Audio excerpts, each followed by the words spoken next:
Hello दोस्तों, स्वागत है आप सबका अपने YouTube channel reasoning by Kadir sir में। जैसे कि दोस्तों आप लोग जानते हैं कि हम लोग रीजनिंग की क्लास कर रहे हैं जो कि एसएससी और रेलवे के एग्ज़ाम के लिए काफ़ी इंपॉर्टेंट है। तो आज की क्लास का पहले सवाल से शुरू करते हैं। तो देखो, पहला सवाल आपके सामने क्या दिया हुआ है, इनइक्वालिटी का क्वेश्चन है। तो आपके सामने स्टेटमेंट है और कंक्लूजन दिया हुआ है। तो देखते हैं कि स्टेटमेंट के अकॉर्डिंग कौन सा कंक्लूजन फॉलो कर रहा है नहीं कर रहा है। तो देख लेते हैं। तो देखो स्टेटमेंट क्या कह रहा है, आपके सामने ये स्टेटमेंट है। ठीक है, हम पहले कंक्लूजन देखते हैं, फिर हम स्टेटमेंट के अकॉर्डिंग उसको देखेंगे कि कैसे कंक्लूजन फॉलो कर रहा है कि नहीं कर रहा है। तो पहला कंक्लूजन क्या है, जी इज़ ग्रेटर देन क्यू, मतलब जी जो है क्यू से बड़ा है। तो देख लेते हैं, जी यहाँ पर है, क्यू यहाँ पर है। तो देखो यहाँ पर ग्रेटर की साइन है, मतलब जी ग्रेटर देन एफ है, मतलब बड़ा है एफ से। फिर एफ जो है एच के बराबर है, या तो एफ और एच दोनों बराबर है। ठीक है, तो जी जो है एफ से भी बड़ा है, एच से भी बड़ा है। फिर एच के बाद फिर से ग्रेटर की साइन है, मतलब बड़े की साइन है। तो मतलब क्यू क्या दिया हुआ है, एच ग्रेटर देन क्यू, मतलब एच जो है बड़ा है क्यू से। तो देखो यहाँ पे ग्रेटर की साइन है, बड़े की साइन बराबर है, फिर बराबर की साइन है, फिर बड़े की साइन है, मतलब ग्रेटर देन की साइन है। तो ये कंटिन्यू ग्रेटर देन की साइन है, कोई अपोजिट साइन नहीं है। तो हम इसमें कह सकते हैं कि जी जो है ग्रेटर देन क्यू है। ठीक है, तो इसलिए कंक्लूजन वन जो है आपका फॉलो हो जाएगा। ठीक है, अब देखते हैं कि क्या कह रहा है दूसरा conclusion, G is greater than B.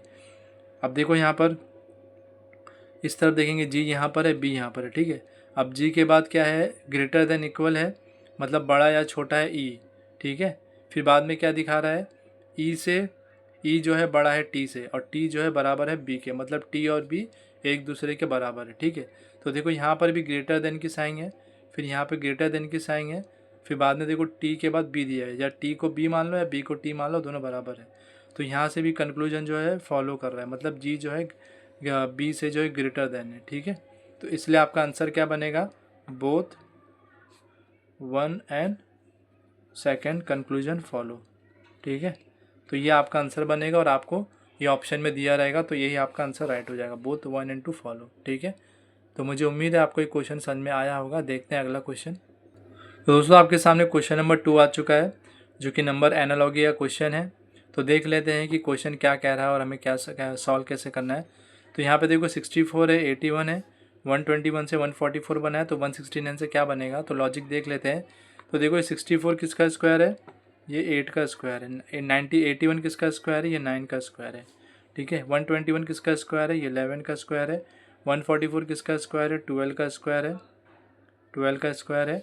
और 169 जो है 13 का स्क्वायर है। ठीक है, देखो पहले 8 का स्क्वायर है, 9 का स्क्वायर है, फिर 11 का, फिर 12 का स्क्वायर है।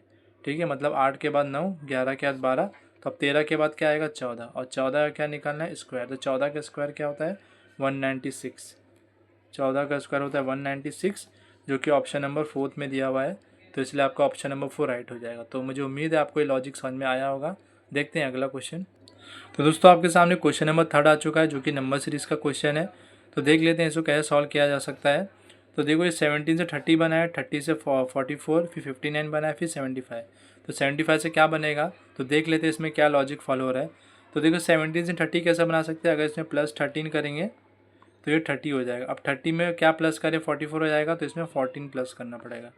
44 में क्या प्लस करें, 59 हो जाए, तो इसमें 15 प्लस करना पड़ेगा। ठीक है, 59 में क्या प्लस करें, 75 हो जाए, तो इसमें 16 प्लस करना पड़ेगा। ठीक है, अब देखो यहाँ पे क्या पहले प्लस हुआ है, 13, 14, 15, 16, तो 16 के बाद क्या आएगा, 17। 17 को 75 में प्लस करेंगे तो कितना हो जाएगा, 92 हो जाएगा। ठीक है, तो आपके ऑप्शन नंबर जो है, सॉरी, हाँ बराबर, 75 में 17 प्लस करेंगे तो 92 हो जाएगा।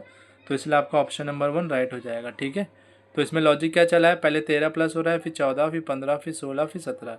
17 को 75 में प्लस किए तो 92 हो गया। ठीक है, तो मुझे उम्मीद है आपको ये क्वेश्चन समझ में आया होगा। देखते हैं अगला क्वेश्चन। तो दोस्तों आपके सामने क्वेश्चन नंबर 4 आ चुका है, जो कि सिलोगिज्म का क्वेश्चन है। ठीक है, तो आपके सामने स्टेटमेंट दिया हुआ है, कंक्लूजन दिया हुआ है। तो पहले हम स्टेटमेंट रीड करेंगे, उसको ड्रॉ करेंगे, फिर उसके ही अकॉर्डिंग जो है हम कंक्लूजन पता करेंगे कौन सा फॉलो हो रहा है कौन सा नहीं। तो हम चेक कर लेते हैं। ठीक है, तो पहला स्टेटमेंट क्या दे रहा है, ऑल फ्लावर आर पेटल्स। ठीक है, तो मतलब इसको ड्रॉ कर लेते हैं, मतलब सभी फूल जो है वो पेटल्स है। तो सभी फूल, फूल मतलब फ्लावर मतलब एफ। ठीक है, और क्या कह रहा है, सभी फूल या सभी फ्लावर जो है पेटल्स है, पेटल्स मतलब पी। ठीक है, अब सेकंड स्टेटमेंट क्या है, नो पेटल इज रोज, मतलब एक भी मतलब कोई भी पेटल जो है रोज़ नहीं है, इसलिए यहाँ पे क्रॉस के साइन, मतलब इन दोनों का कोई रिलेशन नहीं है। क्या किसके साथ? पेटल का, रोज़ के साथ। रोज़ के साथ कोई रिलेशन नहीं, मतलब नो पेटल्स इज़ रोज़। ठीक है, अब कंक्लूजन पे आते हैं। स्टेटमेंट के अकॉर्डिंग कौन सा कंक्लूजन फॉलो करेगा हम देख लेते हैं।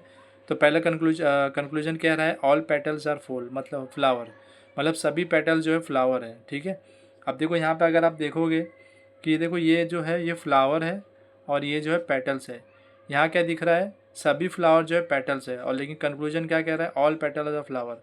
बल्कि ऐसा नहीं है, क्योंकि सारे फ्लावर पेटल्स है, तो सभी पेटल्स फ्लावर होना पॉसिबल नहीं है, तो इसलिए आपका कंक्लूजन नंबर 1 फॉलो नहीं करेगा। ठीक है, कंक्लूजन नंबर 2 देखते हैं क्या कह रहा है। नो रोज़ इज़ फ्लावर, मतलब कोई भी रोज़ या कोई भी गुलाब जो है फ्लावर नहीं है। तो हम बोल सकते हैं कैसे?